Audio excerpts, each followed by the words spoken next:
क्या है संघ का विचार, मूल क्या है, ये सब रेफरेंस लेना पड़ता था, तो बाबूराव जी को हम कंसल्ट करते हैं। वो एक ज्येष्ठ कर्मठ स्वयंसेवक भी थे और समर्पित स्वयंसेवक।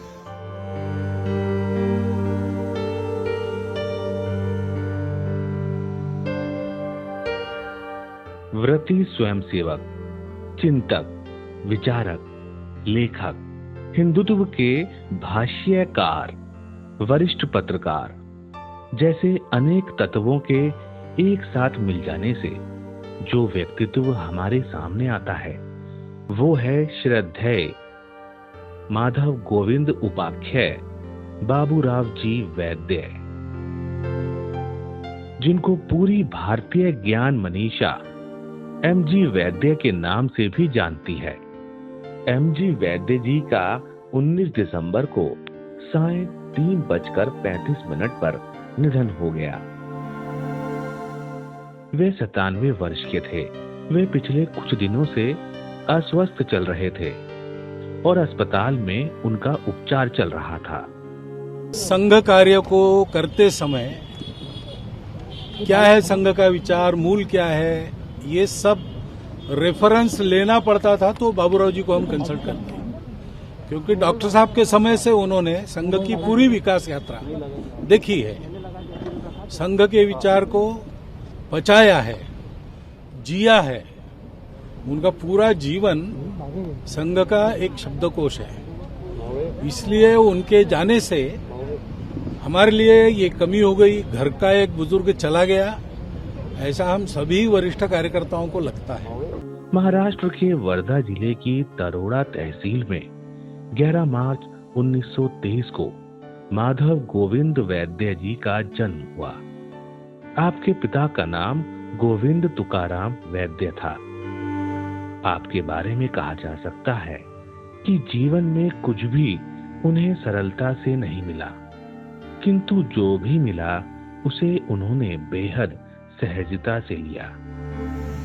वो एक ज्येष्ठ कर्मठ स्वयंसेवक भी थे और समर्पित स्वयंसेवक।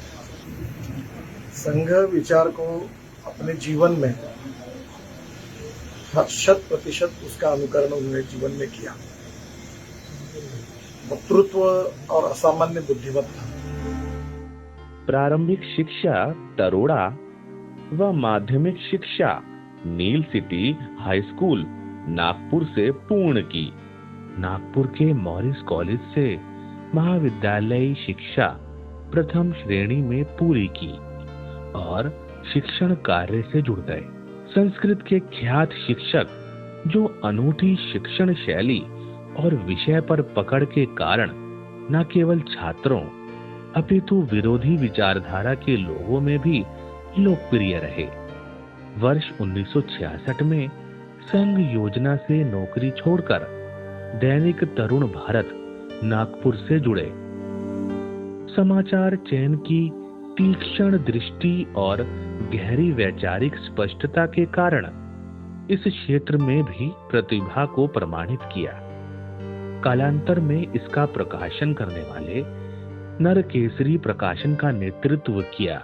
आगे चलकर पत्रकारिता से राजनीति में जाने का संयोग बना। 1978 से 1984 तक महाराष्ट्र विधान परिषद में मनोनीत किए गए।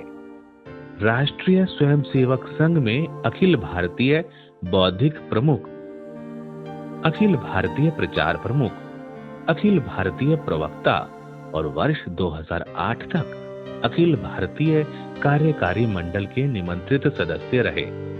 माधव गोविंद वैद्य संघ शोधकों, सत्य शोधकों और विरोधी विचारधाराओं के जिज्ञासा समाधान के लिए तत्पर और उपलब्ध रहे। श्रद्धेय वैद्य जी ने वैचारिक अधिष्ठान प्रदान करने वाली अनेक पुस्तकों का लेखन किया।